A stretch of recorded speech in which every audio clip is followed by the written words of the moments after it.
আচ্ছা, দিনের শেষে কি প্রায়ই এমন মনে হয় যে কিছুই তো করা হলো না, অথচ পুরো দিনটাই শেষ? কিন্তু আমাদের অজান্তেই এই সময়টা চুরি করে নিচ্ছে আমাদের হাতের মোবাইল ফোনটি। চলুন আজ এই বিষয়টাই একটু খোলাসা করে দেখা যাক। আমার হাতে একদম সময় নেই, বা দিনটা যে কিভাবে শেষ হয়ে যায় টেরই পায় না। না হলে কিছুই তো করতে পারলাম না। এই কথাগুলো খুব পরিচিত লাগছে, তাই না? আমরা প্রায় সবাই কিন্তু প্রতিদিন এই কথাগুলো বলি বা ভাবি। কিন্তু একবারও কি ভেবে দেখা হয়েছে সমস্যাটা হয়তো সময়ের অভাব নয়? হয়তো আসল সমস্যাটা লুকিয়ে আছে আমাদের চোখের সামনেই, আমাদের খুব কাছের একটা ডিভাইসের মধ্যে। হ্যাঁ, এটাই আসল সত্যি। আমাদের মূল্যবান সময় আর মনোযোগ দুটোই নীরবে চুরি হয়ে যাচ্ছে আমাদেরই ফোনের ভেতরে, আর আমরা হয়তো সেটা টেরও পাচ্ছি না। কিন্তু প্রশ্ন হল, একটা জড় বস্তু কিভাবে আমাদের সময় চুরি করতে পারে?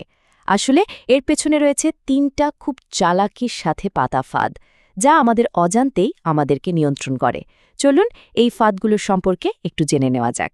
প্রথম ফাঁদটা হলো নোটিফিকেশন ট্র্যাপ। ধরুন খুব জরুরি একটা কাজ করা হচ্ছে, আর ঠিক তখনই মেসেঞ্জারের একটা নোটিফিকেশন বেজে উঠল। মনোযোগটা কি মুহূর্তের জন্য হলেও সেদিকে চলে গেল না?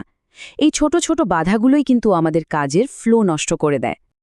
আর এই স্লাইডে যা দেখা যাচ্ছে তা তো রীতিমতো চমকে দেওয়ার মতো।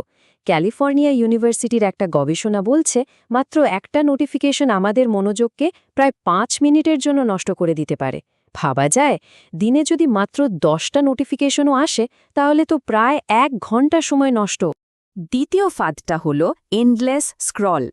ফেসবুক, ইনস্টাগ্রাম বা ইউটিউবের মতো অ্যাপগুলো এমনভাবে ডিজাইন করা হয়েছে যেখানে একটার পর একটা কন্টেন্ট আসতেই থাকে, এর কোনো শেষ নেই। এটা অনেকটা অতল গহ্বরের মতো, যেখানে একবার ঢুকলে বের হওয়া মুশকিল। আর আমরা নিজেদেরকে কি বলি? আচ্ছা, আর মাত্র একটা ভিডিও দেখেই উঠে পড়ব। কিন্তু সেই একটা ভিডিও দেখতে দেখতে কখন যে ঘন্টার পর ঘন্টা কেটে যায় আমরা নিজেরাও টের পাই না। তৃতীয় এবং সম্ভবত সবচেয়ে মারাত্মক ফাঁদটা হল ব্রেইন ফেটিগ বা মস্তিষ্কের ক্লান্তি। এটা অনেকটা ম্যারাথন দৌড়ের পর শরীর যেমন ক্লান্ত হয়ে যায়, ঠিক তেমনই এক্ষেত্রে অতিরিক্ত তথ্যের চাপে আমাদের মস্তিষ্ক কাজ করার শক্তিই হারিয়ে ফেলে। এর কিছু সাধারণ লক্ষণ হল মাথাটা কেমন ভারী লাগা, কোনো কিছুতেই মনোযোগ দিতে না পারা, কাজ করতে একদম ইচ্ছে না করা, আর কোনো কারণ ছাড়াই দিন শেষে প্রচণ্ড ক্লান্ত লাগা।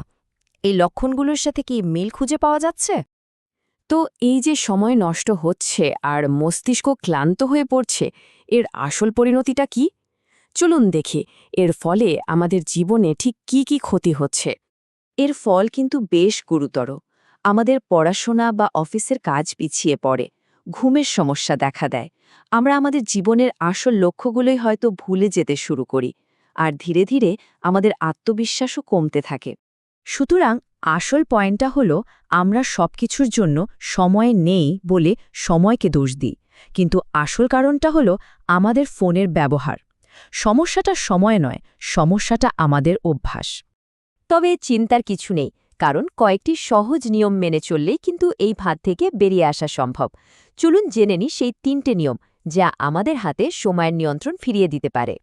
প্রথমত, সমস্ত অপ্রয়োজনীয় নোটিফিকেশন বন্ধ করে দিন। দ্বিতীয়ত, ঘুমাতে যাওয়ার অন্তত ১ ঘন্টা আগে ফোনটা একটু দূরে সরিয়ে রাখুন। আর তৃতীয়ত, যখনই স্ক্রল করা শুরু করতে যাবেন, নিজেকে শুধু একটা প্রশ্ন করুন। সেই প্রশ্নটা হলো, আমি এটা কেন দেখছি? এই সাধারণ প্রশ্নটাই কিন্তু আমাদের অপ্রয়োজনীয় স্ক্রলিংয়ের চক্র থেকে বের করে আনতে পারে, আর আমাদের সময়ের মূল্য মনে করিয়ে দিতে পারে। শেষ পর্যন্ত একটা কথা মনে রাখতে হবে, নিয়ন্ত্রণটা কিন্তু পুরোপুরি আমাদের হাতেই রয়েছে। আমরা প্রযুক্তির দাস নই, প্রযুক্তি আমাদের ব্যবহারের জন্য তৈরি হয়েছে। মোবাইল ফোন নিজে কোনো সমস্যা নয়, সমস্যা হলো এর প্রতি আমাদের আসক্তি এবং আমাদের ব্যবহারের ধরনটা। আসল সমাধান হলো আমাদের অভ্যাস পরিবর্তন করা, ফোনটা বর্জন করা নয়। আর এই পুরো আলোচনার সবচেয়ে গুরুত্বপূর্ণ বার্তাটি হল, যেদিন আমরা আমাদের মোবাইল ফোনকে নিয়ন্ত্রণ করতে শিখব, সেদিন থেকেই আমরা আমাদের জীবনকেও নিয়ন্ত্রণ করতে পারব। আমাদের সময় আমাদেরই হাতে।